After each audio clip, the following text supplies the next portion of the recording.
हम अपने विषय की ओर मनन करें। गुजरे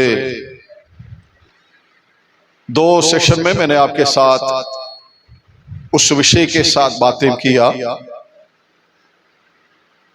क्लेश,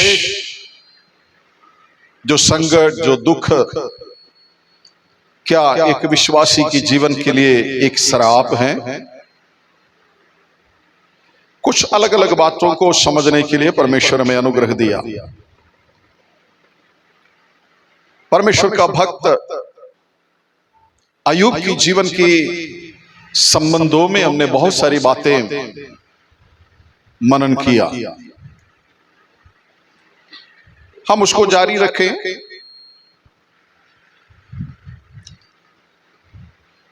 अय्यूब की जीवन को लेकर शैतान जब परमेश्वर के सन्मुख गया और उसने एक बात पूछा या परमेश्वर को एक बात कहा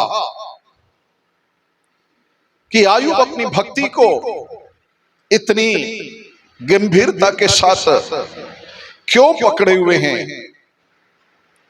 यानी वे इसलिए आपकी भक्ति करते हैं कि आपने उनको बहुत ज्यादा सुरक्षित रखा है, उनकी चारों तरफ आपने बाड़ा बांधा हुआ है, इसलिए वो आपकी भक्ति करते हैं। परमेश्वर के सामने एक प्रकार की चैलेंज, एक चुनौती शैतान ने रख दिया कि वे अपनी भक्ति को छोड़ देंगे यदि आप उनकी चारों तरफ बांधा हुआ बाड़े को खोल दिया जाए। सो परमेश्वर ने उस चुनौती को एक्सेप्ट कर लिया। ठीक है। सो आज हम उस विषय के ऊपर कुछ बातों को और मनन करने जा रहा हूं। कष्ट और क्लेशों के साथ परमेश्वर हमारी भक्ति का एक टेस्ट लेना चाहते हैं। हम परमेश्वर के कितने भक्त हैं, हमारी आस्था कितनी गहरा है, तो उसका एक परख हमारी जीवन के अंदर होती है। या परमेश्वर इस बात को दर्शाना चाहते हैं, दिखाना चाहते हैं। जिन चुनौतियों के सामने आप अपनी भक्ति की जीवन को बिता रहा है, जिस समाज में आप इस चुनौती के साथ जीवन जी रहा है, आपके लिए परमेश्वर ने इस चुनौती को एक्सेप्ट कर लिया है। ये मेरी बेटा, ये मेरी बेटी अपनी भक्ति का परीक्षा जरूर पास हो जाएगी। हमारे जीवन को उन कष्टों और क्लेशों के परिस्थितियों में से होकर के निकाल करके परमेश्वर ये गवाही हमारे इर्द गिर्द में रहने वाली, हमारी समाज में रहने वाली, या आपकी और मेरी आत्मिक जीवन के सामने चुनौती रखने वालों को एक सिद्धांत जो भक्ति के प्रति है उनको सिखाना चाहते हैं। अब आपको जानना है,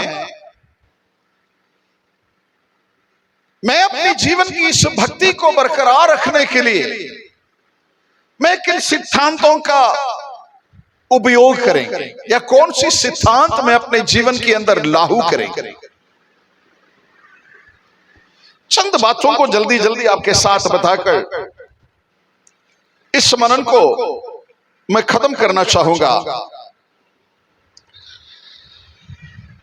लास्ट हमारी सेशन में मैंने यही आयत को पढ़कर समाप्त किया था कि अय्यूब अपनी उस खराई को परमेश्वर के सामने रखा कि वो अपने धन दौलत के साथ अनाथों का, विधवाओं का, परदेशियों का वो सम्मान करते हैं, आदर करते हैं, मान करते हैं। यानी अय्यूब इस बात को भी कहना चाहा, बेशक मैं जितना भी धनी क्यों ना हो, मैं अपने धन पर कोई घमंड नहीं करते, मैं अपने धन दौलतों को हकदार लोगों तक मैं पहुंचा देता हूं। हमें भी अपने जीवन के अंदर अपनी भक्ति को यदि किसी के सामने उजागर करना है, अपनी भक्ति का प्रगटावा करना है, अपनी भक्ति को दूसरों को सामने दर्शाना है, तो अय्यूब की इस करनी को, इस उदाहरण को जो उसने अपने जीवन में कर दिखाया, मुझे और आपको भी उस बात के ऊपर खरा उतरने की जरूरत है। यदि आज हम अपनी मसीह कौम में, मसीह समाज की तरफ यदि थोड़ा सा नजर दौड़ाए, बहुत सारे ऐसा लोग हमें मिल जाएगा जिनकी जिंदगी में परमेश्वर ने हर सुविधाएं दे रखे हैं, परंतु वो उन सुविधाओं को केवल अपने ही लिए ही इस्तेमाल करते हैं। उन सुविधाओं से या उन धन दौलतों से किसी पराये का कोई उपकार नहीं होते। हमारी आंखों के सामने ऐसे बहुत से लोग हैं जो आपकी और मेरी सेवा की जरूरत पड़ती है। हमारी आंखों के सामने होने के बावजूद भी हम उनके लिए अपनी नजर बंद कर देते हैं। हमारी कान उनकी रोने की और उनकी चिल्लाहट की तरफ से हम बंद कर देते हैं।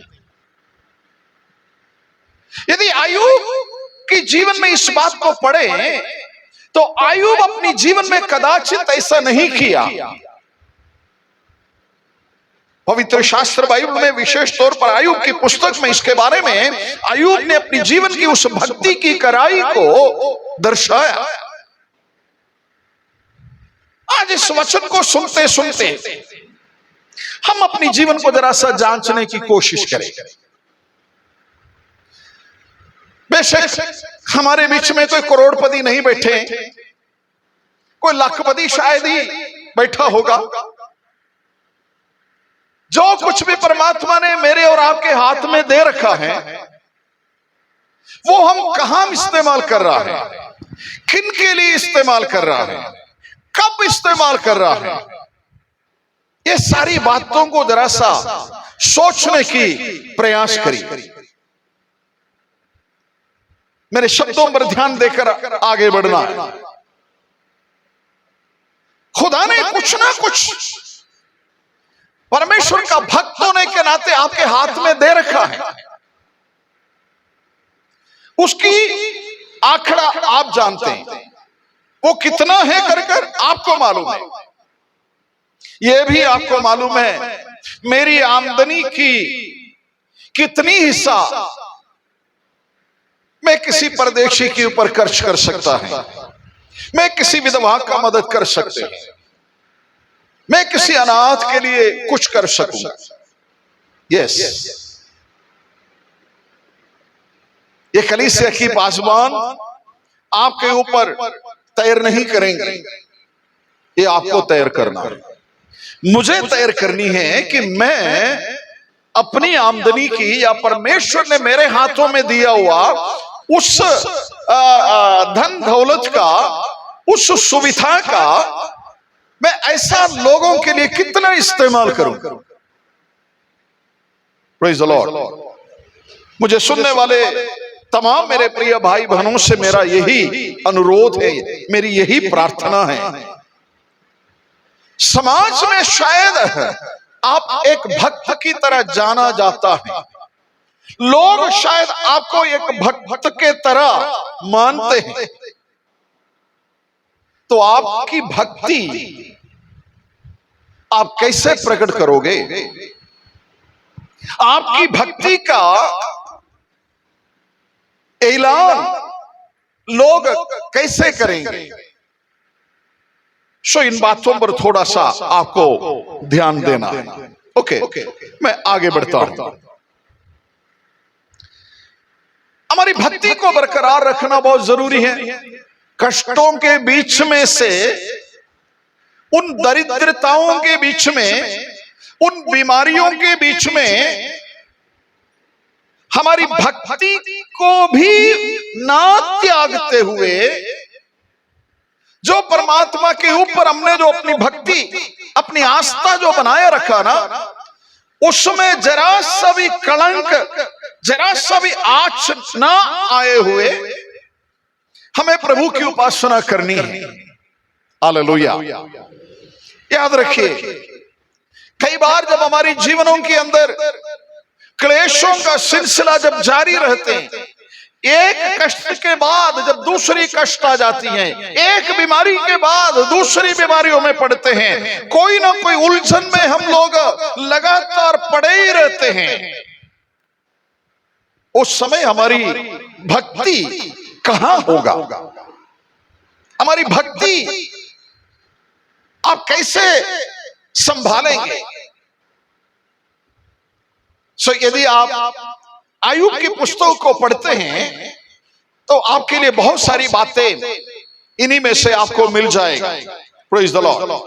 मैं उन शब्दों पर वापस फिर नहीं आना चाहता हूं। प्रभु की आत्मा ने मेरे मन में आज आपके लिए दिया हुआ कुछ और बातों को बताकर मैं जल्दी आगे बढ़ना चाहूंगा। हमारी दुख और क्लेश, हमारी संकट के समय में भी हमारी उस संकट की पुकार, उस क्लेश की रोना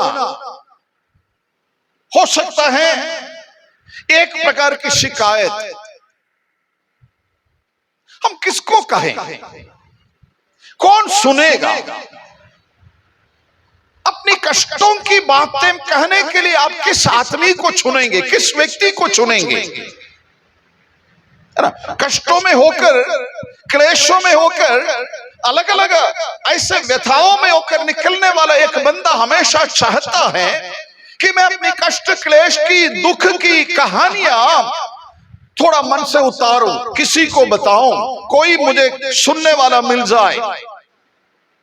तो मैंने यही सवाल आपके सामने रखा, यदि किसी प्रकार की कष्ट, क्लेशों में, परेशानियों में आपका दम घुट रहा है, तो उस बोझ को उतारने के लिए आप चाहते भी हैं, तो आप किसको ढूंढोगे? किसको बताओगे? कौन सुनेगा आपका? किसी के ऊपर कोई यकीन है कि फलाना व्यक्ति मेरी इस परिस्थिति को समझेंगे, इस हालात को समझेंगे, मेरे लिए कुछ मदद की हाथ जरूर बढ़ाएगा? हम किसके ऊपर भरोसा करिए? कौन ये बातें सुनेंगे? चलिए परमेश्वर के वचन में से एक दो शब्द आपके सामने दिखाकर कुछ लोगों को आपके सामने परिचय में लाकर हम लोग इस मनन को आगे बढ़ाएं। ज़बूरों की पोथी में से एक शब्द को पढ़ेंगे, भजन संहिता उसका 55 का 17 पद को जरा सा पढ़ लीजिए। भजन संहिता 55 वर्स 17। यस, कोई भी एक जन पढ़ सकते हैं। उसको भोर को, दोपहर को, तीनों पहर मैं दुहाई दूंगा और कराहता रहूंगा और वह मेरा शब्द सुन लेगा। यस, यहां पर दाऊद बादशाह की एक कहराना है, यकीन के साथ कह रहा, पूरा विश्वास के साथ कहते हैं कि मैं कब कब अपनी दिल खोलूंगा परमेश्वर के सामने, सांझ को, भोर को और भोर को, दोपहर को और दोपहर को, तीनों पहर मैं दुहाई मैं दूंगा। तीनों पहरों पर मैंने अपनी दुहाई परमेश्वर को मैं देता रहूंगा और कराता रहूंगा और कहराता रहूंगा, और वह मेरा शब्द सुन लेगा। वह मेरा शब्द सुनेगा। मुझे यकीन है, मुझे भरोसा है। हालेलुया। मेरे अजीजों, आज क्या दाऊद के साथ मिलकर ये शब्द आपका बन सकेगा? ये शब्द मेरी अपनी बनेगी? दाऊद की जीवन की उन तमाम परिस्थितियों को मैं आपके सामने आज खोलकर रखना नहीं चाहता हूं। कितने कष्टों और संकटों के बीच में होकर निकला हुआ परमेश्वर का एक भक्त है। वे अपने जीवन पर कहते हैं, मैं सांझ को भी चुप नहीं रहूंगा, मैं भोर को भी चुप नहीं रहूंगा, मैं दोपहर को भी चुप नहीं रहूंगा।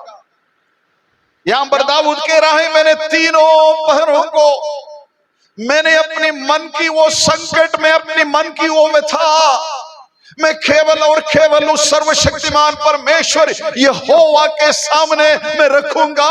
वो मुझे जरूर सुनेगा। Hallelujah, hallelujah. मेरी और आपके जीवन के अंदर ऐसा एक यकीन वाले को हमें ढूंढना पड़ेगा। मैं किसको बताऊं?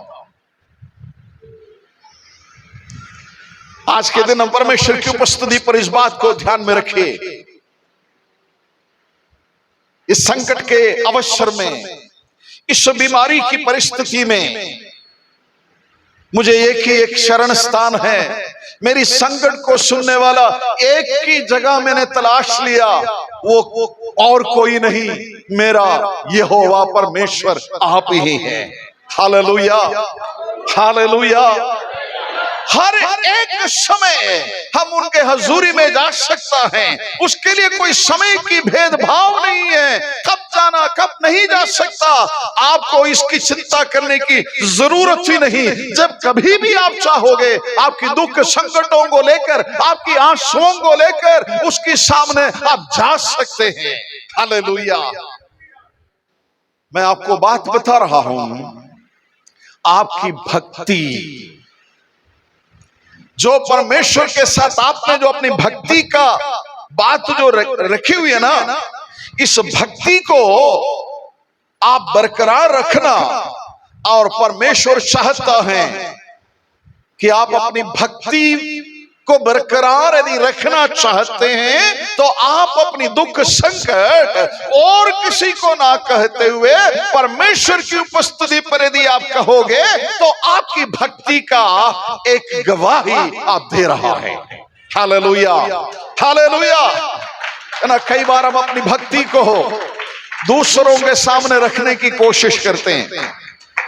समझ लीजिए, उन संकट के बीच में, उन क्लेश के बीच में आप जाकर अपने रिश्तेदार को ये सारी बातें बता दीजिए। अपनी दोस्त मित्रों में किसी को बताने की कोशिश करेंगे तो आप अपनी भक्ति का क्या सही आदर कर रहे हैं? अजीजों, हम अपनी भक्ति का अनादर कर रहा है। जो सर्वशक्तिमान परमेश्वर के सामने आप एक अनादर की बातें रख रहा है। आज ठान लीजिए अपने मन में, आज अपने मन में इस बात को निर्णय कर लीजिए, चाहे मेरी परिस्थितियां जितनी मर्जी बिगड़ते जाएं, जितने भी कष्ट क्लेश मेरे जीवन के अंदर आ जाए, उन कष्ट क्लेशों की दुहाई मैं किसी रिश्तेदार के सामने जाकर नहीं बताऊंगा, किसी दोस्त मित्रों के सामने जाकर मैं दो बूंद आंसू नहीं टपकाऊंगा। यदि मौका मिलते हैं तो मैं अपने परमेश्वर के सामने ही मेरी दुख संकट का मैं दुहाई दूंगा। Hallelujah, hallelujah. अपनी भक्ति को बरकरार रखिए। चलिए खुदा की कलाम में से एक और शब्द मैं आपके सामने देना चाहता हूं। दानियल की पुस्तक उसका छठा अध्याय, उसका 10वां पद को भी हम लोग क्यों ना पढ़े। दानियल नबी की पुस्तक उसका 6वां अध्याय, उसका 10वां पद पढ़ लीजिए।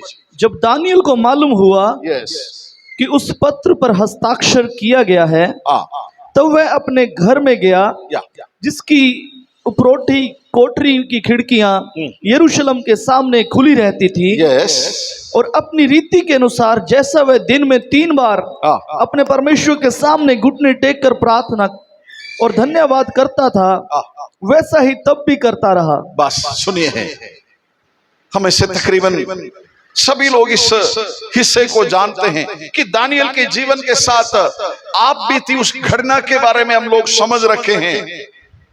जब दानियल को पता चला कि मेरी गर्दन के ऊपर कतरे की तलवार लटका हुआ है, यस, मेरी भक्ति के सामने एक बहुत बड़े सवाल की खड़ी रखी है।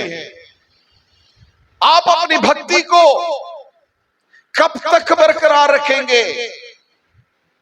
एक बड़ी सवाल आपके जीवन के सामने खड़े हैं। बार बार जीवन में आने वाला उस कष्ट, वो बीमारी, आपको ये बड़ी प्रश्न चिन्ह आपके सामने लगाया गया। कब तक तुम यीशु को मानोगे? कब तक तुम यीशु मसीह की भक्ति करते रहोगे? कब तक तुम अपने विश्वास की जीवन को तुम आगे बढ़ाते रहोगे? ये प्रश्न चिन्ह आपके सामने पड़े हुए हैं। कब तक? क्या आपके मन में यह तसल्ली है आने वाले कल मेरा क्लेश खत्म हो जाएगा? कुछ दिनों के अंदर ये जो बीमारियां मुझे छोड़कर चले जाएगा, मेरे परिवार को छोड़कर चला जाएगा, मेरे जीवन के अंदर एक अच्छी परिस्थितियां जरूर उत्पन्न होगा। क्या है हमारा विश्वास? आपकी भक्ति आपको क्या जवाब दे रहा है? कोई जवाब है हमारे पास? अगर इस परिस्थिति में, इस हालातों में जब आप सोचते होंगे, शायद कुछ भी नजर नहीं आ रहे ना, कुछ भी नजर नहीं आ रहे, हमारे पास कोई जवाब नहीं है, हम आगे बढ़ते जा रहे हैं। यहां पर दानियल कोई अच्छा पदवी का इंसान है, कोई मुल्क में उसकी दर्जा कोई छोटा नहीं है, लोगों के बीच में उसकी पदवी कोई छोटी नहीं है। उस इंसान के साथ एक बहुत बड़ी प्रश्न रखी गई। दिखा अब तो अपनी भक्ति का वो नतीजा। एक परमेश्वर का भक्त होने के नाते दानियल बिना कुछ घबराहट की अपनी खोटरी पर चढ़ गया। उसकी खोटरी के द्वार, उसकी खिड़की यरूशलेम की तरफ खुली रहती थी। यस, उस वचन में हमने ऐसा ही पढ़ा। उसकी खिड़की वो बंदी नहीं करते थे। यस, वो हमेशा प्रार्थना में लवलीन था। जब कभी भी मौका मिलते थे उस यरूशलेम की तरफ अपनी उस खिड़की को, खुला हुआ खिड़की की तरफ खड़े होकर, बैठकर, लेटकर, जैसा भी हो, वो अपनी दुहाइयां देते रहते थे। देखो, जबकि जीवन में उनको पता भी चला कि बहुत बड़ी खतरा है मेरे सामने, उन शेरों की मांद में डाला जाएगा।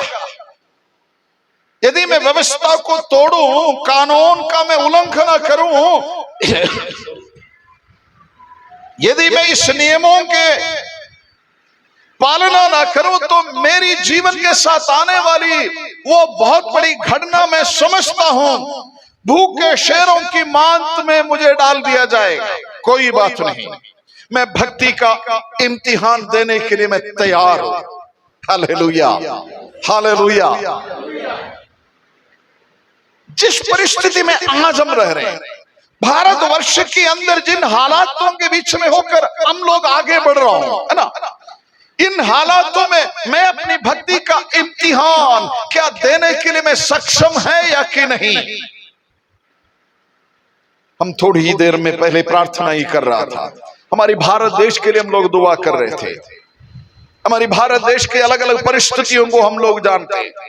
आज हम लोग इस चार दीवारी के बीच में, इस छत के नीचे बैठकर हम पूरी आजादी के साथ हम प्रभु की महिमा कर रहे हैं। पता है, जब हम लोग बिना डर के हम लोग आराधना में लगे हुए हैं, आज हम चाहे मेरे जीवन के साथ कुछ भी हो जाए, मैं अपनी भक्ति को बरकरार रखूंगा, मैं अपनी भक्ति का प्रगटावा जरूर करूंगा। हालेलुया। सो दानियल की जीवन के साथ जो तलवार लटका हुआ है, दानियल डरा नहीं। वो अपनी प्रार्थना वाली कमरा में चला गया और यरूशलेम की तरफ खुली हुई उस खिड़की के सामने खड़े होकर दानियल अपनी दोनों हाथों को उठाकर प्रार्थना अवश्य किया। दुश्मनों ने देखा। यस, मैं ऐसा उस बात को कहना चाहूंगा, कई कई दूर में से लोग बाइनोकुलर लगाकर बैठा हुआ है कि दानियल की खिड़की की तरफ, है ना, लेंसिंग कर रहा है, फोकसिंग कर रहा है कि दानियल क्या कर रहा है। यस, आपके और मेरे जीवन के साथ बहुत से लोग फोकसिंग कर रहा है। दानियल को कोई फिगर नहीं था। यस, दानियल ने प्रार्थना किया, अपनी भक्ति के साथ वो कोई समझौता करने के लिए तैयार नहीं था, चाहे दुनिया कुछ भी सोचे। अजीजों, ये कष्ट, ये क्लेश परमेश्वर आपको क्यों होने दे रहा है कि आप अपने जीवन में से कुछ बातों का प्रगटावा जरूर करें, लोगों को कुछ कहें, कुछ बताए, बिना डर, बिना भय की कुछ बातें कहने को। ये कष्ट और क्लेश आपको मजबूर किया जा रहा है। Praise the Lord. परिणाम हमें मिलता है। दानियल के साथ क्या हुआ, चलिए मैं उस तरफ आपका ध्यान को नहीं ले जाना चाहूंगा, क्योंकि आप बाइबल पढ़े हुए शख्स हैं, आप बाइबल जानते हैं, इसलिए मैं उस विषय को वहीं पर छोड़ देता हूं। मेरे प्रियो, कष्ट और क्लेशों की सिलसिला मेरे और आपके जीवन के अंदर आपकी भक्ति का उजागर करने के लिए परमेश्वर इस्तेमाल करना चाहते हैं। क्या खुदा के सामने आज हम इस बात को खोलकर अंगीकार कर पाओगे? हाँ प्रभु, मेरे जीवन के अंदर आज के दिन जिन कष्टों का, जिन क्लेशों का मैं सामना कर रही हूं, मैं कर रहा हूं, मैं उस क्लेशों को अपने जीवन में लेकर आपसे पाई हुई इस भक्ति को मैं संसार के सामने मैं उजागर करना चाहता हूं। मैं भक्ति को लोगों के सामने बताना चाहता हूं। ऐसा कितना दिलेरवान परमेश्वर के संतान यहां पर उपस्थित हैं। भारतवर्ष में ऐसा कितना संतान परमेश्वर को मिल पाएगा। हमारी कलीसिया में से ऐसे कितने दास दासियों को परमेश्वर को ढूंढ पाएगा कि जीवन के साथ आने वाली इन कष्ट और क्लेशों के बीच में बिना समझौता किए, बिना किसी कॉम्प्रोमाइज अपनी भक्ति को लोगों के सामने उजागर करेंगे। हालेलुया। दाऊद के बारे में मैंने आपके सामने दो चार शब्दों से कह दिया। दाऊद के बारे में मैंने कुछ शब्द आपके सामने रख दिया। एक और व्यक्ति को मैं आपके सामने लाना चाहता हूं। पहला सामुएल की पुस्तक के बीच में से उसका पहला अध्याय, उसका 10 और 11 पदों को भी जरा निकाल कर पढ़ लीजिए। हम बेहतर जानने वाला एक हिस्सा है सामुएल नबी की पहली पुस्तक, उसका पहला अध्याय 10 और 11 शब्द आपके लिए पढ़ी जा रहा है। yes. और यह मन में व्याकुल होकर यहोवा से प्रार्थना करने और बिलख बिलख कर रोने लगी। yes. और उसने यह मन्नत मानी कि हे सेनाओं के यहोवा, यदि तू अपनी दासी के दुख पर सचमुच दृष्टि करे और मेरी सुधि ले और अपनी दासी को भूल ना जाए और अपनी दासी को पुत्र दे, तो मैं उसे उसके जीवन भर के लिए यहोवा को अर्पण करूंगी और उसके सिर पर छुरा फिरने ना पाएगा। हम बेहतर जानते हैं इस इतिहास को भी। हन्ना नामक उस स्त्री की हालात अपनी भक्ति का इम्तिहान देने की वक्त है। Praise the Lord. अजीजों, इस बात को जरा सोच लीजिए आप अपने जीवन के साथ। जो परिस्थिति दाऊद के जीवन में जो आया, वो एक राजा था। जो हालात दानियल के जीवन के साथ आया, वो शायद प्रांत का एक गवर्नर था। अब हन्ना नाम की ये जो स्त्री, एक हाउसवाइफ, एक साधारण स्त्री, एक पत्नी की दर्जा रखने वाली, यानी भक्ति प्रकट करने का परिस्थिति हरेक के जीवन के अंदर परमेश्वर लाता है। ध्यान से सुनना, इन हिस्सों को आप बहुत ध्यान से पढ़ना। परमेश्वर की उपस्थिति में अलग अलग प्रकार के लोगों को हमें देखने को मिलता है। तमाम प्रकार के लोग अपनी भक्ति का इम्तिहान दे रहा है। संसार को परमेश्वर ये कहना चाहते हैं, दाऊद जैसा राजा भी, दानियल जैसा गवर्नर भी, हन्ना जैसी एक आम पत्नी, एक आम स्त्री, सबको अपनी भक्ति का इम्तिहान देनी होती है। हालेलुया। तो आप सोचिए, मेरी इम्तिहान जब लिया जाएगा, क्या मैं अपनी भक्ति पर खरा उतर पाएगा? मेरा विश्वास है कि आप सब लोग मेरे साथ हैं। जब हमारी जीवन के अंदर, हमारी आत्मिक जीवन का जब जांच पड़ताल जब होते हैं, हम दूसरों के साथ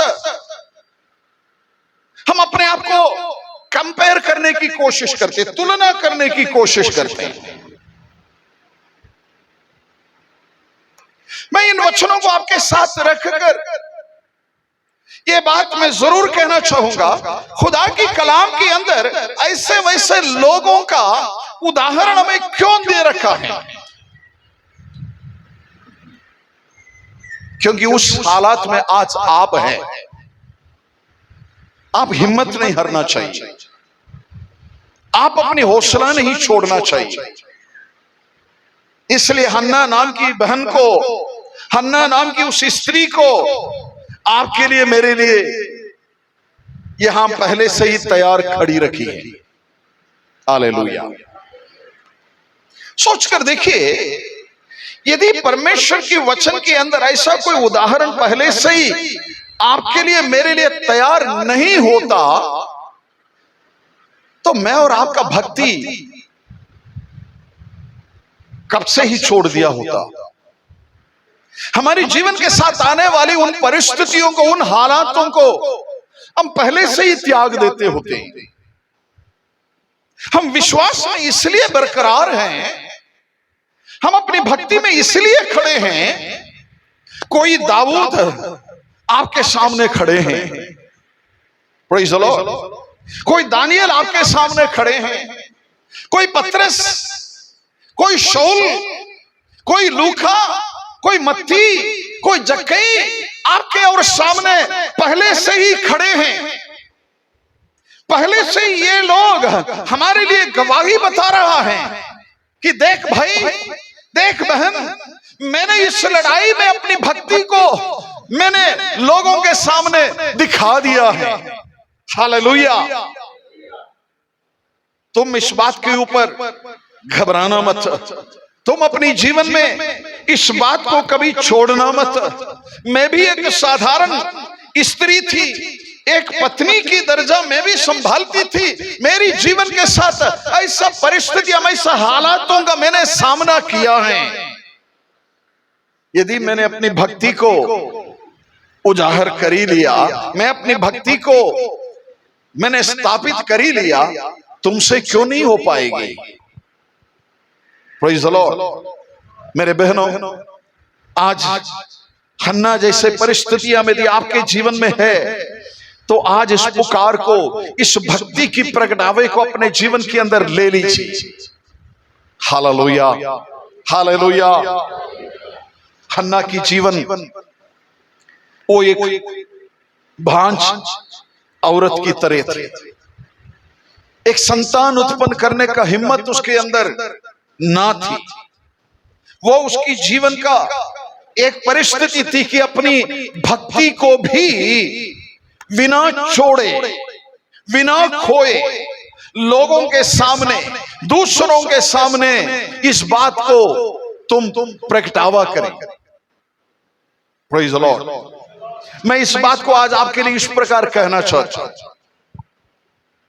खुदा ने हमें शारीरिक संतान तो दे रखा है। हालेलुया। हमारी समाज में खुदा ने मेरी और आपकी आदर किया है। हम शारीरिक तौर पर शायद बांझ नहीं है, शारीरिक तौर पर प्रभु ने हमें संतान दे रखा है, परंतु एक मनन में आपके लिए छोड़ देता हूं, वो ये है, क्या कुछ आत्मिक संतानों को पैदा करने का परमेश्वर ने आपको हिम्मत दिया है?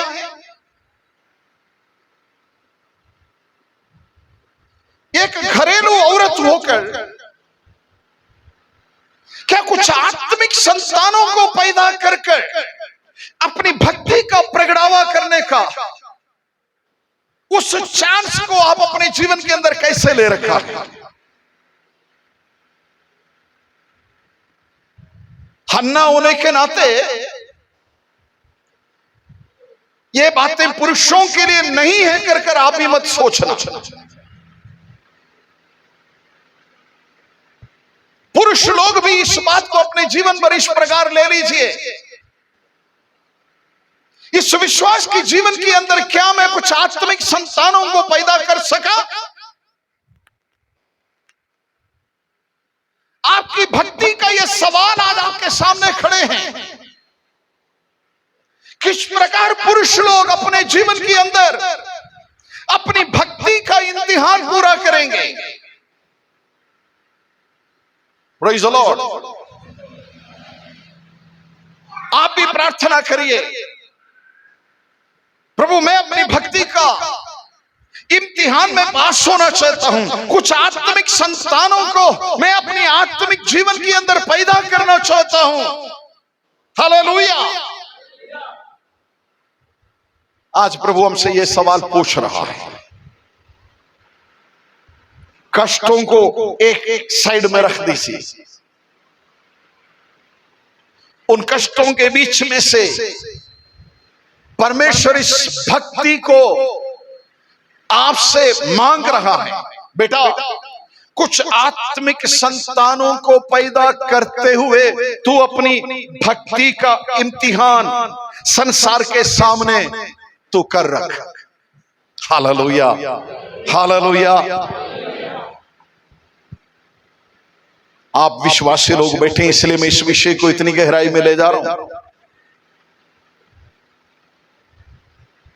कष्ट और क्लेश मेरे लिए और आपके लिए एक साधारण हिस्सा है। मैं समझता हूं एक विश्वासी होने के नाते आजकल संसार में जो भी कुछ हो रहा है ये आपके लिए मेरे लिए एक सिंबल बात है, साधारण बात है। इसको साधारण बात ही समझना चाहिए, क्योंकि परमेश्वर के वचन में लिखा है जो भक्ति के साथ जीवन बिताना चाहते हैं उनको कष्ट और क्लेशों का सिलसिला तो मिलती रहेगी। एक कष्ट और क्लेश भक्ति के साथ जीवन बिताने वालों के लिए हर की तरह पहनाया जाता है। इसलिए किसी ने मेरी आत्मिक जीवन के सामने कोई सवाल खड़ी कर दी, किसी ने मेरी आत्मिक जीवन के लिए कुछ धमकियां दी, तो ये आपके लिए मेरे लिए कोई महीना ही नहीं रखते। ये तो साधारण बात है यार, क्योंकि इसी के लिए मैं बुलाया गया हूं, इसी के लिए ही मेरी चुनौती हो चुकी है। इसलिए मेरी आत्मिक जीवन के खिलाफ किसी ने कोई चैलेंज कर दिया, किसी चुनौती कर दी, तो आपको उस सामने या उन बातों को सुनकर फिगर करने की कोई जरूरत है ही नहीं। फिर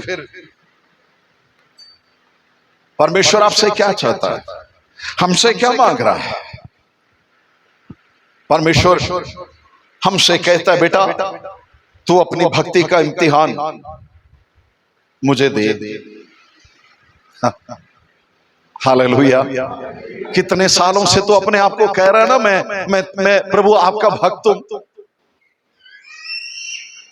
यदि तू मेरा भक्त है तो आज मैं तुझसे ये इम्तिहान मांग रहा हूं, तू मेरे लिए कुछ आत्मिक संतानों को पैदा करके दिखा। Hallelujah, hallelujah. है ना?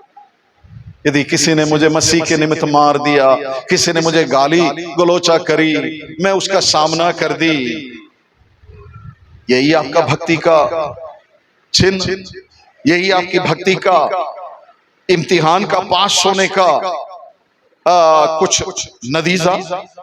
नो, आई डोंट नो आप इस विषय को कैसे आप समझ रहे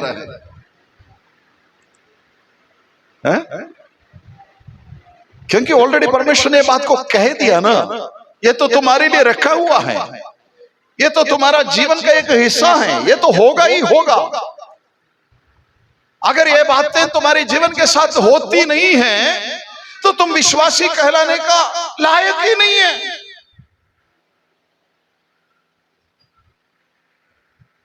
सो परमेश्वर हमारी भक्ति को मांग रहा है। इन कष्टों में भी हन्ना अपनी भक्ति को प्रकट करना चाहती। पेनीना नाम की वो औरत एक चुनौती बनकर हन्ना के सामने खड़ी है। देख, मैंने तो अपने पुरुष के लिए, अपने पति के लिए इतना बच्चा मैंने पैदा कर ली, तुम तो भांज बनकर बैठी हुई है। तो परमेश्वर इस हन्ना को कहती है, बेटी मैं तेरी भक्ति को देखना चाहती हूं। तुम इस पेनीना के सामने, इस चुनौती को रखने वाली इस औरत के सामने तुम्हारी भक्ति का प्रगटाव करके दिखा। हेलो,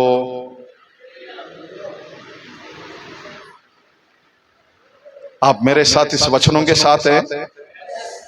कुछ समझ में आ रहे हैं?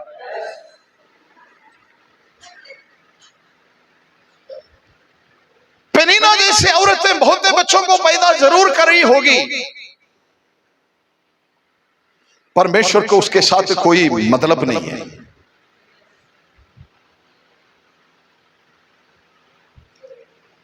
समाज में हम कहेंगे या बहुत से लोग आपको शायद ऐसा दिखाई देगा,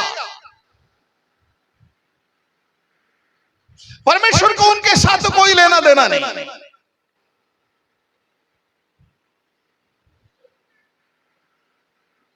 मुझे ऐसा कुछ आत्मिक संतानों की जरूरत है। तू प्रार्थना करने वाली औरत है, तू अपनी पत्नी से, तू अपने पति से बहुत ही ज्यादा प्रेम रखते हैं, तुम लगातार परमेश्वर के भवन में जाते हो, प्रार्थना करते हो,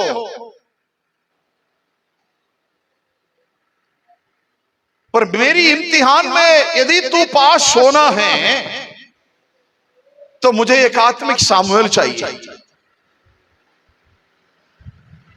एक आत्मिक संतान मुझे चाहिए, तब मैं तेरी इम्तिहान को पास का मोहर लगा दूंगा। यस हन्ना, नामक इस स्त्री ने अपनी भक्ति में वो पास कर ली। Hallelujah, hallelujah.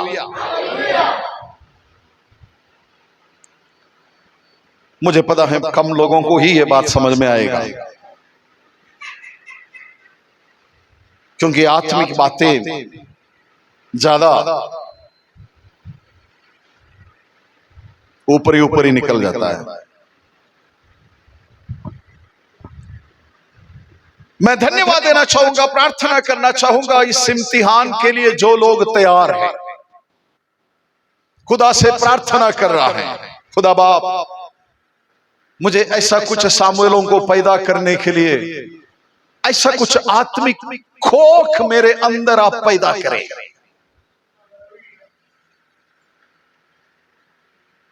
Praise the Lord. अजीजों, ये कोई छोटी बात नहीं है। हालेलुया। हन्ना आखिरकार अपने जीवन के अंदर उस लक्ष्य को प्राप्त कर लिया। उस पेनीना की सताओं को सहती सहती,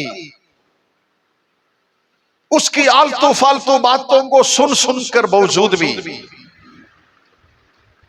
आखिरकार हन्ना ने परमेश्वर के सामने रखी हुई उस मन्नत को प्राप्त करी और खुदा के भवन में जाकर एली के सामने उस सबूत को छोड़कर इस बात की स्थापना की कि मैंने अपनी भक्ति की इम्तिहान में मैंने पास हो गई।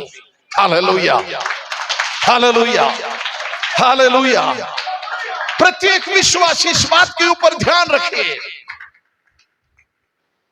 संसार के सामने आप जितने भी दिक्कतों का सामना कर रहा हूं, आपकी भक्ति की जीवन के सामने जितने भी प्रश्न चिन्ह पड़ी हैं, उन प्रश्न चिन्हों के सामने आपको कुछ सामुएलों को पैदा कर कर परमेश्वर की सेवा में निकाल कर आपको सबूत देनी है। Hallelujah, hallelujah.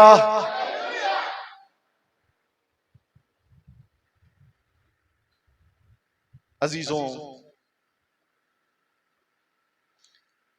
हो सकता है वो सामुएल नामक का कोई सेवा होगा, कोई कार्य होगा। अब आपको उसके बारे में भी जानकारी हासिल करनी है। खुदा से पूछिए, खुदा बाप मैं अपनी भक्ति का सामुएल को किस शक्ल में आपके सामने लाना है?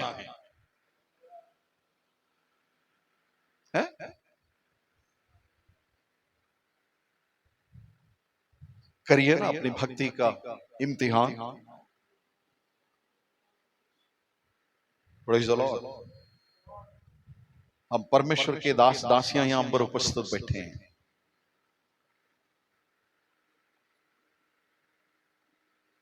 इम्तिहान के इस दौड़ में हैं आप।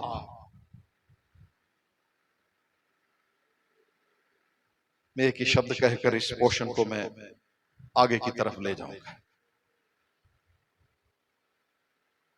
पेनीना के पास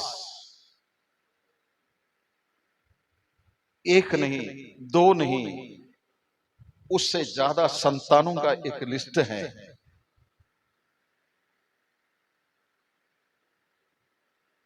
पर उन्हीं में से कोई भी पेनीना की भक्ति का सबूत देने के लिए काबिल नहीं थे।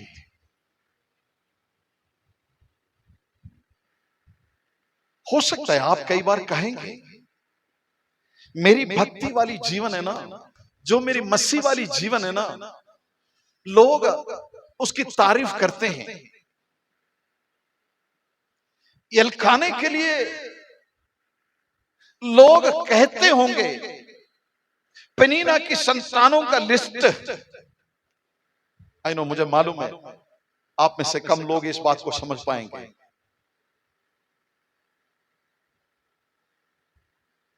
लिस्ट देने के लिए बहुत कुछ होगा बहन आपके पास, मेरे भाई तुम्हारे पास एक लिस्ट बनाकर पेश करने के लिए बहुत कुछ होगा। इतनी साल की मेरी जीवन के दरमियान मैंने ये करी, मैंने वो करी, मैंने ये करी, ये दी वो दी, होगा। बट परमेश्वर की उपस्थिति में कबूल योग्य, ग्रहण योग्य उस याजक के सामने, उस एली के सामने परमेश्वर की आवाज को पहुंचाने वाला भक्ति का एक कण क्या आप छोड़ सकते हो कि नहीं? हालेलुया।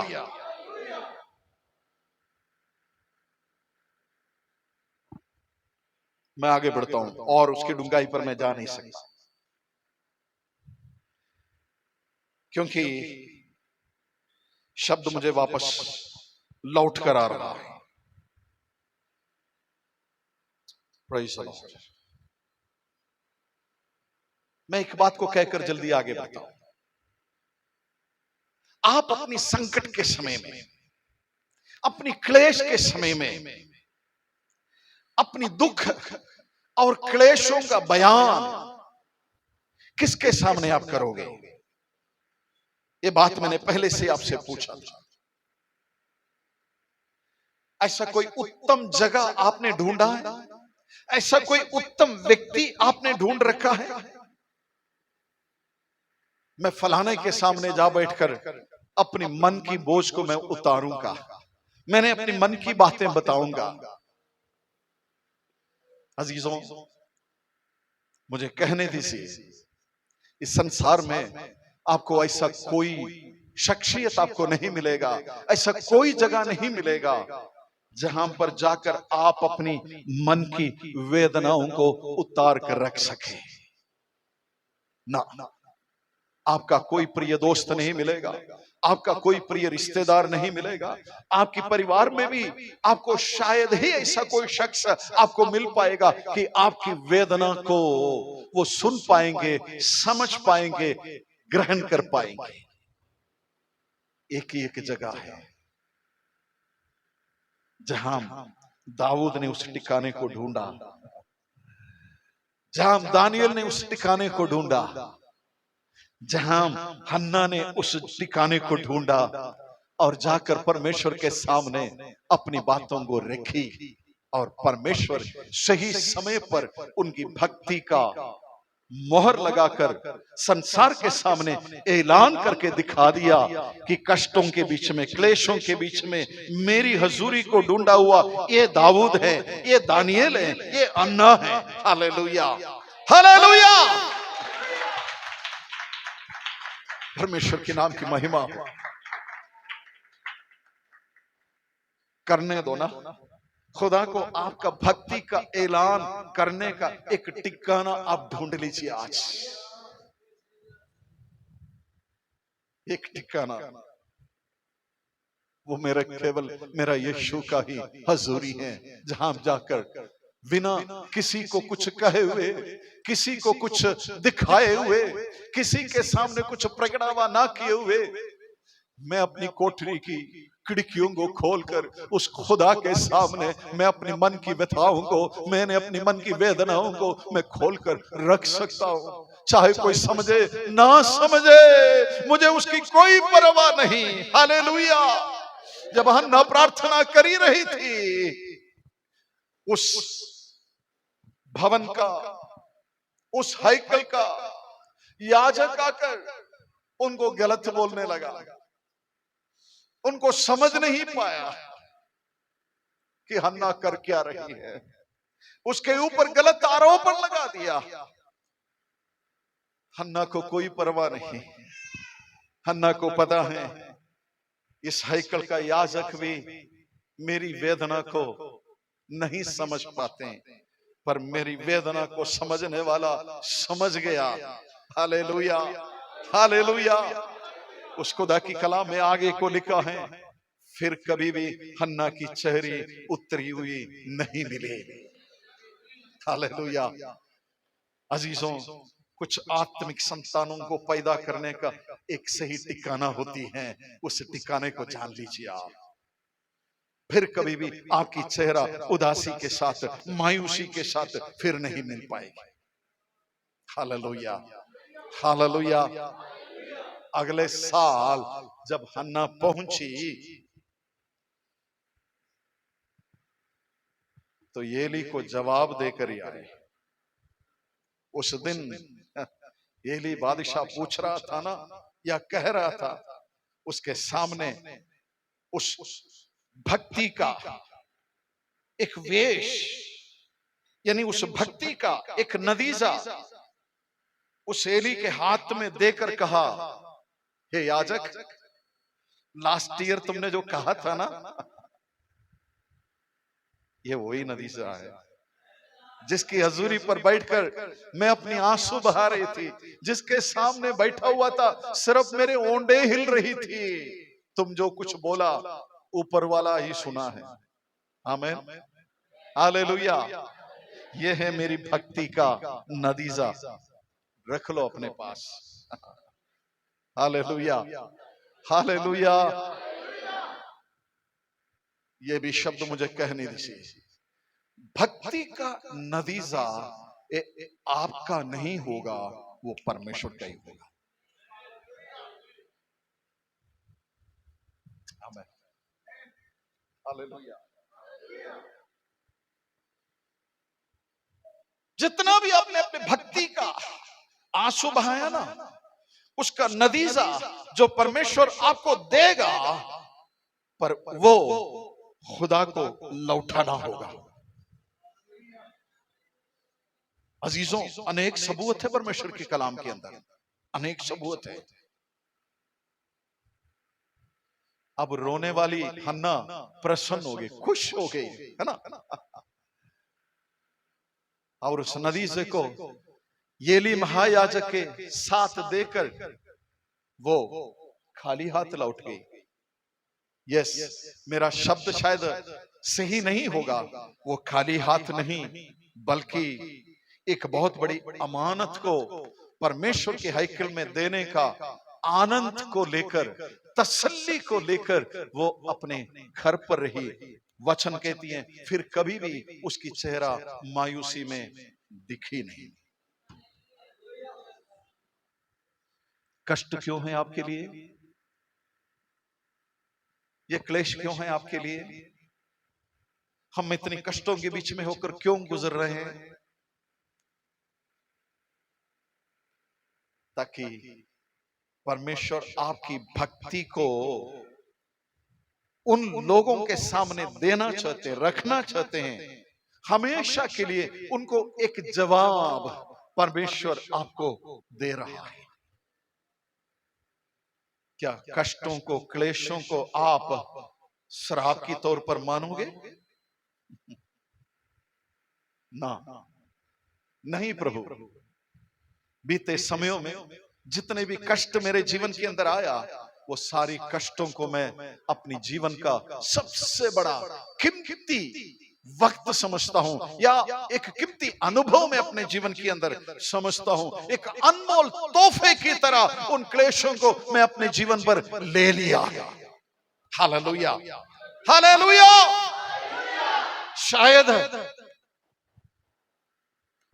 फल, उत्तर अभी नहीं मिला होगा, बट जल्दी आपका भक्ति का, आपकी कुर्बानी का फल निकलने वाले ही है। हालेलुया, अवश्य मिलेगा, जरूर मिलेगा। कष्टों के सामने कभी भी कॉम्प्रोमाइज ना किए बिना उस खिड़की को जहां की ओर खोलना है, खोलो, अपने घुटने पर बैठो। उस शेर की मांद में भी यहोवा परमेश्वर आपके साथ होगा। Hallelujah, hallelujah. हे दाऊद, जितने भी लोग तुझे पत्थरवाह करने की कोशिश कर रहा था, जिस तलवार तेरे गर्दन के सामने लटक रहे थे, उसको मैं उल्टा करूंगा, वही तलवार तेरे दुश्मन को मार देगा। पर आज की कष्टों के सामने तुम रोना मत, आज के क्लेशों को तुम खोसना मत, आज के क्लेशों को मजाक में मत उठाना, आज के क्लेशों को तुम नजरअंदाज मत करना, उस क्लेश को एक हार की तरह पहन लो, नतीजा जल्दी मिलेगा। आमीन। मैं जल्दी जल्दी एक दो बातों को कहकर इस विषय को मैं समाप्त करूंगा। ओके, हमारी कष्ट और क्लेश होंगे। अगली नुक्ता मैं आपको बताना चाहूंगा। परमेश्वर जब हमें कष्ट देता है, क्लेश देता है ना, उन कष्ट और क्लेशों के सामने भी परमेश्वर चाहता है कि हम परमेश्वर के साथ कुछ वाजा बांधें। ओके,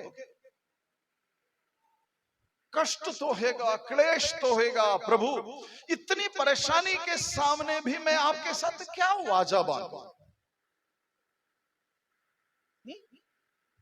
चलिए एक वचन को जरा देखिए आप। आयुब की पुस्तक से ही पढ़ेंगे, आयुब की पुस्तक से ही पढ़ेंगे। आयुब उसका 31 अध्याय का पहली पद को जरा पढ़िए। आयुब उसका 31 का पहली पद को जरा पढ़ लीजिए। मैंने अपनी आंखों के विषय में वाचा बांधी है, मैंने अपनी आंखों के विषय में एक वाचा बांधी है। बस आयुब वो मनुष्य हैं, इतनी कष्ट और क्लेशों में पड़े हुए इंसान, जिंदगी की जवानी की अवसर में भी उसने अपनी आंखों के साथ एक वाजा बांध रखी थी।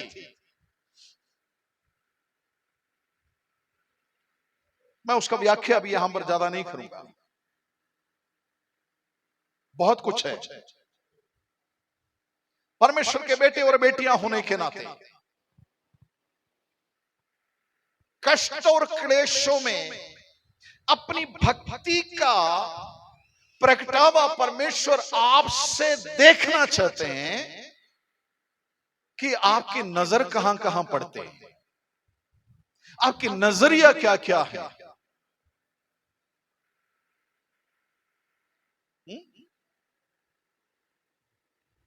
मैं सिर्फ टच करके छोड़ रहा हूं। आयुब कहते हैं मैं बहुत बड़ा धनी आदमी था, सब कुछ था, दास दासियां, धन दौलत, पता नहीं कितना था। वो कहते हैं इन कष्ट के बीच में भी, इन क्लेश के बीच में भी मैंने अपनी आंखों के साथ एक वाचा मैंने बांध दिया, मैं अटल रहा उस वाचा पर। कष्ट क्यों दे रहे परमेश्वर, क्लेश क्यों दे रहे हैं? इतनी कष्ट है, क्लेश है, परेशानी है ना, खाने के लिए नहीं है, पहनने के लिए नहीं है, रोजगार सही नहीं मिल रहे, कुछ चोरी करे,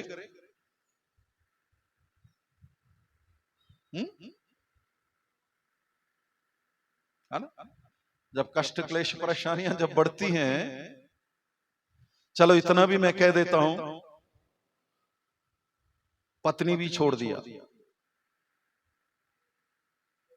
उतनी बराबर में आ गया ना, क्या कही हो, छोड़ दे इस खुदा को, अभी भी तो अपनी भक्ति को इतना पकड़ कर रखा हुआ है, भूल जा, मर जा।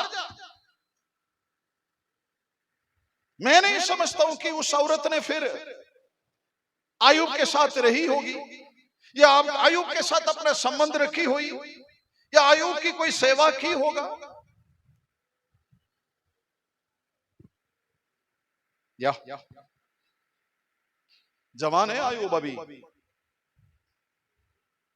आयुब की उम्र आप देख लेना, आयुब की उम्र के हिसाब से अब आयुब कौन है, जवान है। चल अगर तू छोड़ दिया तो छोड़, क्या मुझे और कोई नहीं मिलेगी?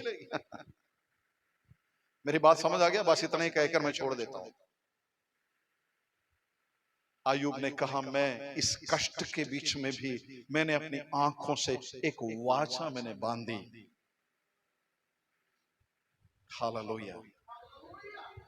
अजीजों, कष्टों के बीच में चोरी करने का बहुत मौका आ जाएगा।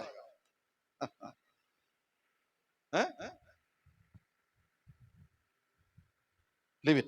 चलिए आगे बढ़ते हैं, आगे बढ़ते हैं। एक और शब्द आप पढ़ लीजिए, 27 अध्याय अय्यूब की पुस्तक में हम खड़े हैं। अय्यूब की पुस्तक 27 अध्याय का उसका 4 और 5 पद को जरा देखिए। हाँ, मैं ये कहता हूँ यस, कि मेरे मुंह से कोई कुटिल बात ना निकलेगी या, और ना मैं कपट की बातें बोलूंगा। यस, ईश्वर ना करे कि तुम लोगों को सच्चा ठहराऊं। जब तक मेरे प्राण ना छूटे तब तक मैं अपनी खर्राई से ना हटूंगा। वाह, कब बात कर रहे हो?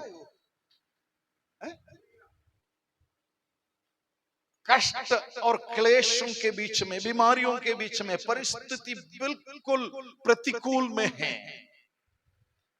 तो अय्यूब कहते हैं मैं कोई कुटिलता की बातें अपने जीवन में नहीं करूंगा। परमेश्वर के साथ वाजा बांध रहे हैं।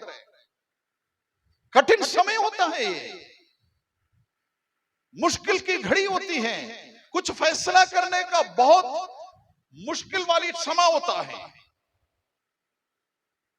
एक और बात आप उस शब्द को जरा सुनिए, एक और बार सुनिए आप उस शब्द को, 27 का 4 और 5 पद। मैं ये कहता हूं कि मेरे मुंह से कोई कुटिल बात ना निकलेगी। मेरी मुंह से कोई कुटिल बातें ना निकले। अय्यूब क्यों कह रहे हैं? सारे दोस्त खिलाफ हो गए हैं, उल्ट पुल्ट की बातें कर रहा हूं। अय्यूब के ऊपर बार बार दोष की टिप्पणियां ही डाली जा रहे हैं, अय्यूब को खोस रहा है ना।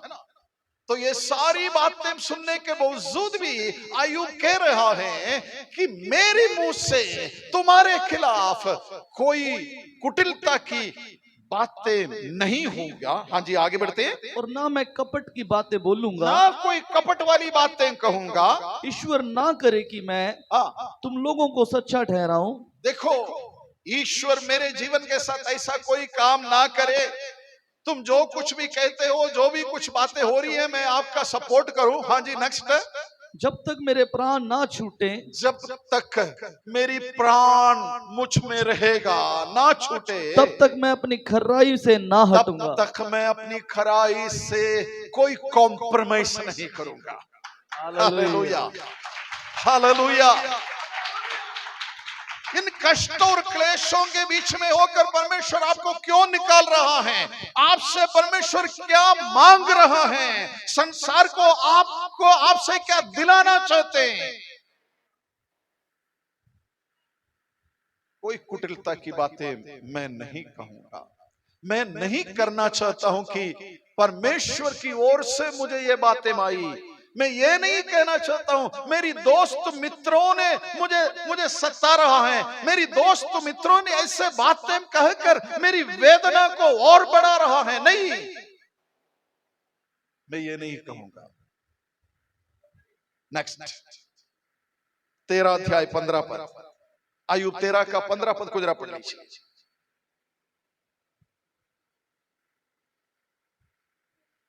यस, वह मुझे घात करेगा, मुझे कुछ आशा नहीं, यस, तो भी मैं अपनी चाल चलन का पक्ष लूंगा। यस। 19 का 26 पद को भी पढ़ लीजिए, 19 का 26 आयत को भी। इस आयत को छोड़ना मत, या 19 का 26। और मैं अपनी खाल के इस प्रकार नाश हो जाने के बाद भी मैं शरीर में होकर ईश्वर का दर्शन पाऊंगा। यस। देखिए, ये मनुष्य जैसा, ये अय्यूब जैसा कौन व्यक्ति है? इतनी कष्टों और क्लेशों के दरमियान भी वे अपने आप को परमेश्वर के सामने ये इस बात को स्थापित करना चाहते हैं, या इस बात के ऊपर वाचा बांध रहा है, प्रभु जो मर्जी हो जाए, मैं अपनी खराई को आपके सामने प्रकट करके ही रहूंगा। दोनों शब्द आपने सुन लिया ना? 13 का 15 एक बार और पढ़े और उसके बाद 19 का 26 भी। यस, वह मुझे घात करेगा, वह मुझे घात करेगा, मुझे कुछ आशा नहीं, मुझे कुछ आशा नहीं, तो भी मैं अपनी चाल चलन का पक्ष लूंगा। फिर भी मैं अपनी चाल चलन का पक्ष लूंगा। अर्थात मैं अपनी चाल चलन को खराई के सामने, आपके सामने रखा है। मेरी जान जाने तक मैं अपनी खराई पर मैं अटल रहूंगा, ये उसका वायदा है। Praise the Lord. आप अपनी कष्टों के बीच में, क्लेशों के बीच में परमेश्वर के साथ क्या वाजा बांधना चाहते हैं? क्या वाजा बांधोगे आप? 19 का 26 भी हमने पढ़ लिया एक और बार। 19 का 26। और मैं अपनी खाल के इस प्रकार मेरा नाश हो खाल, जाने के बाद भी, मेरी खाल इस प्रकार सड़ जाने के बाद भी मैं शरीर में से होकर मैं ईश्वर का अपने दर्शन पाऊंगा। शरीर में से होकर मैं ईश्वर का दर्शन पाऊंगा। हालेलुया, हालेलुया, है ना? वाह।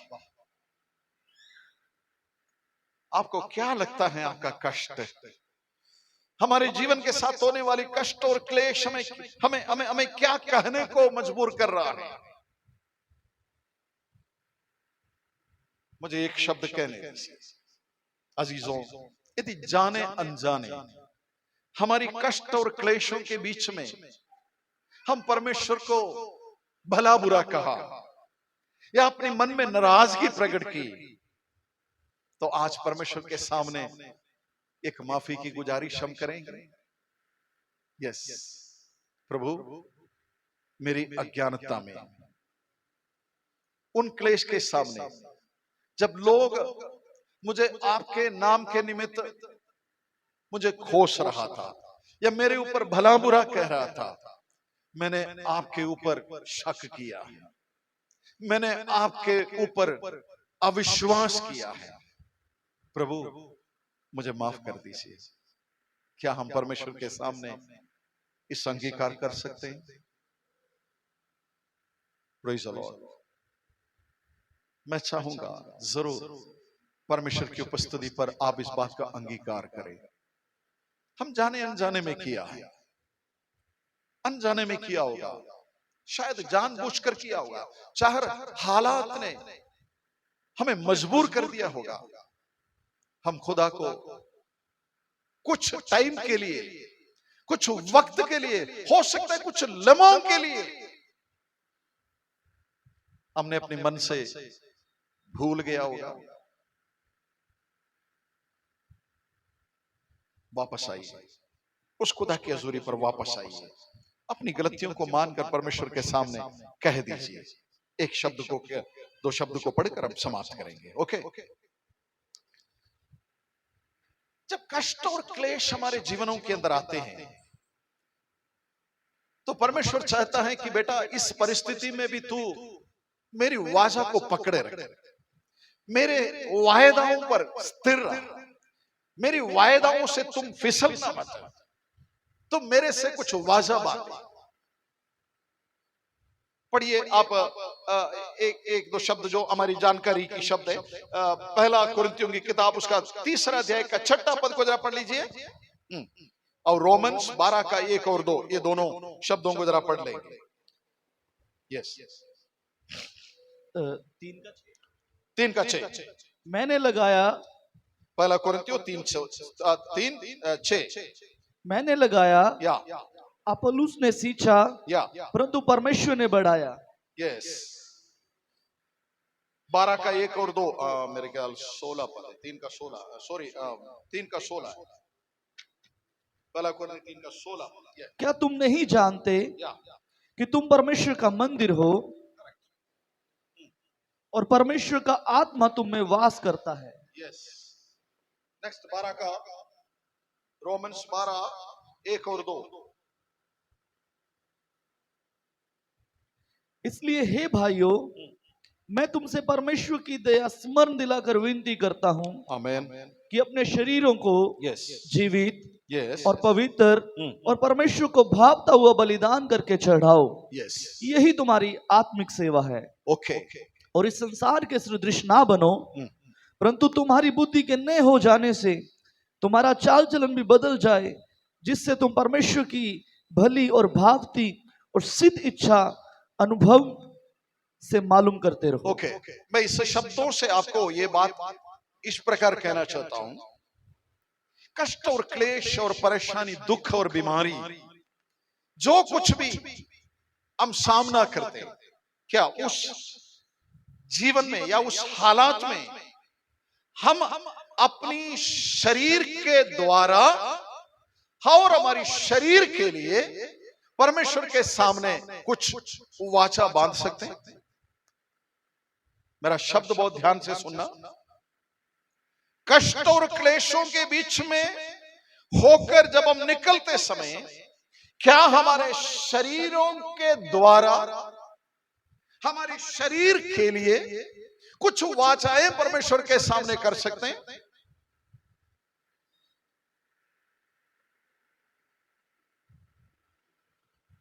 अगर मैं इस बात को और गहराई पर जाऊं तो बहुत सारी आयतों को साथ लेना पड़ेगा।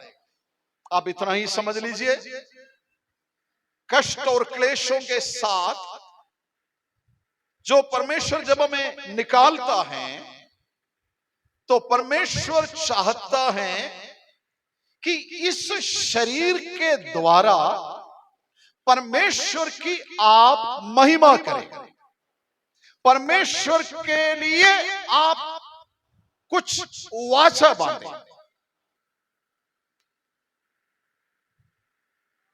आपको मैं कैसे समझाऊं इस बात को? सिंपल तरीके से मैं आपको समझा देता हूं। देखिए, कई बार परमेश्वर की सेवा में सेवा करते करते करते हम आगे बढ़ते, हमारी शरीर में कई प्रकार की कष्ट आते, क्लेश आते, परेशानी आते, दुख आ जाते हैं। तो उन दुख, संकट, क्लेशों के बीच में इस शरीर की शोभा कई बार खत्म हो जाती है। मेरे साथ है आप सब लोग? हमेशा मैं जवानी नहीं रह सकेगा। हो सकता है मेरी शरीर की शोभाएं खत्म हो गई,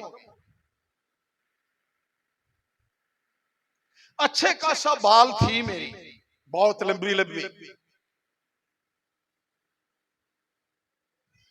पर शरीर की उन क्लेशों ने मेरे सारे बाल को गिरा दिया। क्या मैं इस वक्त भी शरीर परमेश्वर के लिए दे सकता हूं? क्या मैं परमेश्वर की सेवा कर सकती हूं?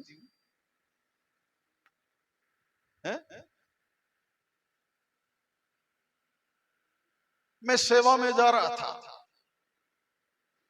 सेवा में जाते जाते मसीह के निमित्त मुझे कुछ विरोधियों का सामना करना पड़ा। हो सकता है मारा किसी ने, मेरी आंखों को किसी ने फोड़ दिया।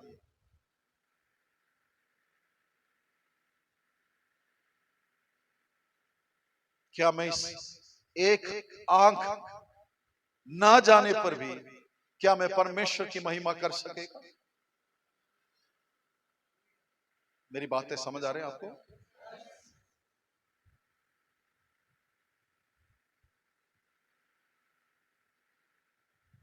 क्यों हमारे जीवन में कष्ट आ रहे हैं? क्यों परमेश्वर ऐसा क्लेशों के बीच में होकर आपको निकालते हैं? परमेश्वर आज भी पूछ रहा हूं, बेटा तुम्हारा देह मेरा मंदिर है। बाहरी तौर पर बेशक इसकी शोभा कम भी हो जाए, क्या तू मेरी सेवा कर पाएगा? क्या तुम विश्वास करते हो अभी भी कि इस अभंग शरीर से भी परमेश्वर अपनी महिमा ले सकता है? Hallelujah, hallelujah. इस हालत में भी मैं प्रभु को नहीं छोड़ूंगा। इस परिस्थिति में भी, इन क्लेशों के कारण भी मैं प्रभु को इनकार नहीं करूंगा। आमीन। मैं प्रिय विश्वासी भाई बहनों को ये आशा दिलाना चाहूंगा, मैं ये बात कहना चाहूंगा, कष्ट और क्लेश आपके लिए, मेरे लिए कोई श्राप नहीं है, बल्कि वो परमेश्वर की महिमा के निमित्त है। Hallelujah, hallelujah.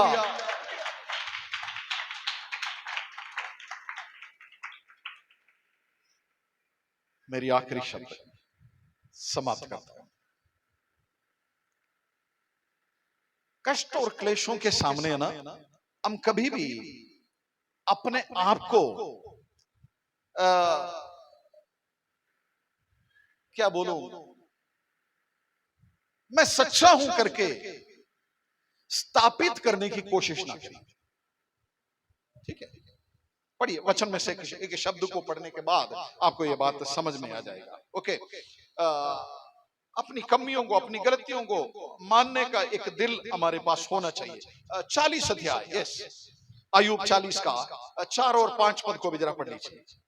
अय्यूब की पुस्तक 40 उसका 4 और 5 पद। देख, मैं तो तुच्छ हूं, या मैं तुझे क्या उत्तर दूं।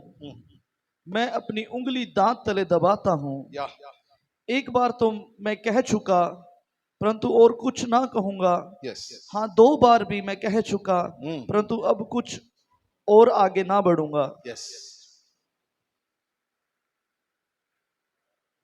सुनिए, हम लोग प्रार्थना करने जा रहे हैं। अगर आपको वचन नहीं मिला तो प्लीज अपनी बाइबलों को बंद करिए, करिए, सब लोग अपना बाइबल बंद करिए। अब प्रार्थना करने जा रहे हैं। यहां अय्यूब आखिरी बार कहता है, इतना कुछ होने के बावजूद भी मैं इस बात को ग्रहण करूंगा, ये मेरी कमी है, मेरी गलती है। प्रभु, इस संकट का, इस क्लेश का कोई कारण है, कोई वजह है, तो ये मेरी कमी है। यस, अय्यूब कह रहा है, मैं अपने आप को सफाई देने की कोशिश आपके सामने कर ही नहीं सकता। परमेश्वर के सामने इस बात का अंगीकार कर रहा है, ना प्रभु, अब मैं सुनता रहूंगा। आप जो कुछ भी कह रहा है ना, मैं सुनता ही रहूंगा। सुना दीजिए प्रभु, मैं उसको अंगीकार करता रहूंगा। मुझे सुनने वाले मेरे प्रियो, हमारी जीवनों के अंदर आने वाले कष्ट और क्लेशों के सामने क्या आप परमेश्वर को प्रत्युत्तर देने की कोशिश करोगे? क्या आप परमेश्वर को समझाने की कोशिश करोगे? क्या आप अपनी सफाई देने की परिश्रम करते रहोगे? नो,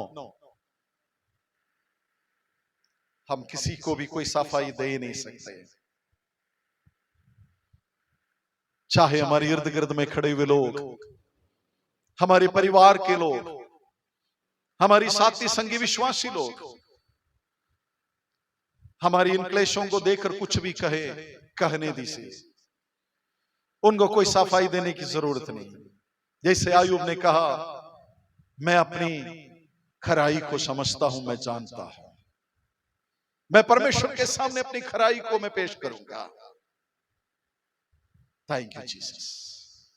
आज प्रभु हमसे कहता है, बेटा, तुम्हें किसी को सफाई देने की जरूरत नहीं है। चाहे तुम्हारा दोस्त मित्र तुम्हारे ऊपर जितने भी इल्जाम लगा रहा है, मैंने सब सुन लिया है, मैंने सब सुन लिया है। तुझे उनको सफाई देने की जरूरत नहीं है। हालेलुया। हे अय्यूब, यदि मैं तेरे से 2-4 सवाल पूछूं, तू क्या जवाब दे पाएगा? यदि आज परमेश्वर ये सवाल आपसे पूछे, बेटा मैं तुझसे पूछूंगा, क्या तू उत्तर दे पाएगा? नहीं प्रियो, हम कदाचित जवाब नहीं दे पाएगा। हमारी प्रभु की सवाल का जवाब देने के लिए हम सक्षम नहीं है। आज उस प्रभु से कह दीजिए, प्रभु मैं सुनूंगा, मैं सुनूंगा। हालेलुया।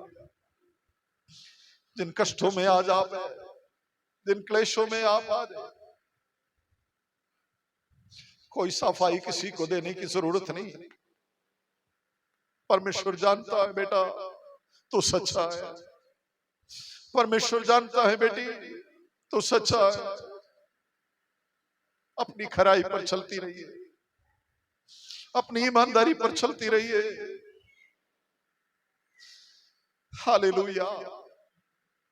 इन कष्टों को तुम खोसना मत, इन कष्टों के कारण तू अपने आप को छोटा मत समझना। तेरे वसीले जो काम मुझे करना था मैंने कर लिया। हालेलुया। इन कष्टों को तुम्हारे जीवन में भेजकर मुझे जो महिमा लेना था मैं ले लिया बेटा। जल्दी से जल्दी तुम्हें उसका प्रतिफल मिलेगा।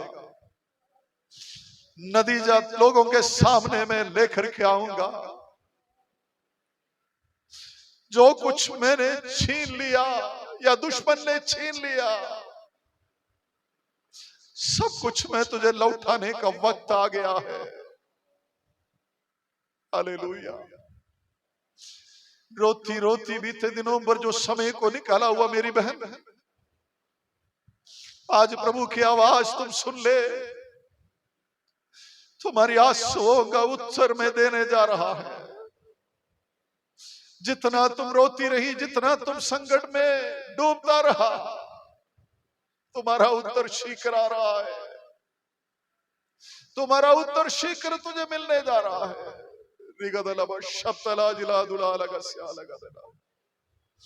Hallelujah, hallelujah, hallelujah. धन्यवाद पिता। Simon please come.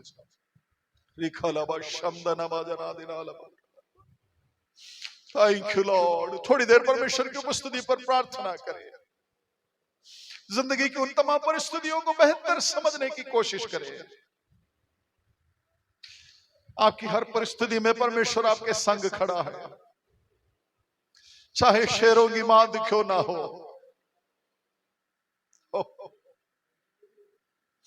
परमेश्वर आपके साथ खड़ा हुआ है।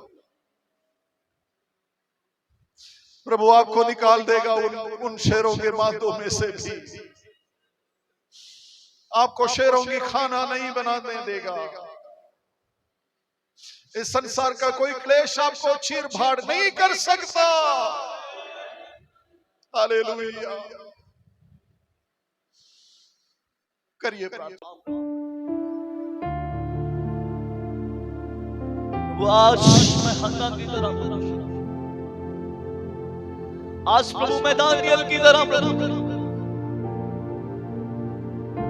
आज प्रभु मैं दाऊद की तरह, खुदावंद मैं तेरी और अपनी निगाह को लगा, मैं अपनी आंखों को प्रभु तेरी ओर लगाऊंगा। प्रभु मैं जानता हूं इन कष्टों के समय में, इन कलेशों के समय में प्रभु मेरी मदद करने वाला परमेश्वर। दाऊद कहता है मेरे माता पिता ने मुझे छोड़ दिया, प्रभु तूने मुझे संभाल लिया। मैं अपनी आंखें पर्वतों की ओर लगाता हूं, मुझे सहायता कहां से मिलेगी? वो कहता है मुझे सहायता यहोवा की ओर से मिलती है जो आकाश और पृथ्वी का करता है। मेरे प्रियो मैं आपसे कहना चाहता हूं आज इन कष्टों के समय, इन कलेशों के समय, इन विपरीत हालातों के बीच में, इन विपरीत परिस्थितियों के बीच में सिर्फ और सिर्फ एक काम कीजिए। ओ अपने उद्धार के कर्ता सिद्ध करने वाले परमेश्वर की ओर ताके, उसकी हजूरी में बैठे, उससे रोइए, उससे कहिए परमेश्वर तू सामर्थी है इन हालातों को बदलने वाला। और मैं आपसे कहना चाहता हूं उसके बाद कोई आंसू नहीं होंगे, उसके बाद कोई निराशा नहीं होगी, उसके बाद आप जय जयकार करते हुए आएंगे। हन्ना ने आंसू बहाए, हन्ना ने आंसू बहाए, लेकिन वचन कहता है उन कलेशों के समय जब लोग उसके ऊपर ताने कसते थे, लोग उसे कोसते थे, उसने अपने कलेशों के समय में लोगों से मदद को नहीं मांगा। वो उसके पास गई, उस चीज के वो जानती थी कि लोग मेरी मदद नहीं कर सकते, मैं उसके पास जाऊंगी जो मेरी बंद कोख को खोलने में सामर्थ्य है। आज इन कलेशों के समय अपने आप को जांचिए कि आपकी भक्ति का सबूत क्या है, आपकी भक्ति किस प्रकार की भक्ति है। क्या हम कलेशों के समय अपनी भक्ति से दूर तो नहीं होंगे? ये आज जांचने की जरूरत है। अय्यूब की तरह वाचा मांगे, अय्यूब की तरह वाचा मांगे, प्रभु इन कलेशों के समय में मैं तेरे साथ स्थिर रहूंगा। प्रभु इन कलेशों के समय मैं आपके साथ एक अपने अच्छे रिश्ते को कायम करूंगा। प्रभु इन कलेशों के बीच के अंदर, ओ प्रभु इस मुश्किल विपरीत परिस्थितियों के अंदर, इस मुश्किल दौर के अंदर, ओ प्रभु मेरा जीवन वैसे ही जीवन होगा जैसे इन कलेशों से पहले था। प्रभु मैं आपके साथ एक सही रिश्ते में आऊंगा। आज जांचिए अपने आप। मेरे प्रिय स्थान को छोड़ने से पहले अपनी भक्ति के लिए एक वाचा बांध कर उठिए। स्थान को छोड़ने से पहले एक वाचा के साथ परमेश्वर के साथ विदा लीजिए। मैं कहता हूं और आंसू नहीं होंगे, और रोना नहीं होगा, और कलेश नहीं होंगे। आप जय जयकार करते हुए आएंगे। जो लोग आज आपको ताने कसते हैं, उन्हीं के सामने परमेश्वर आपको सर बनाकर खड़ा करेगा।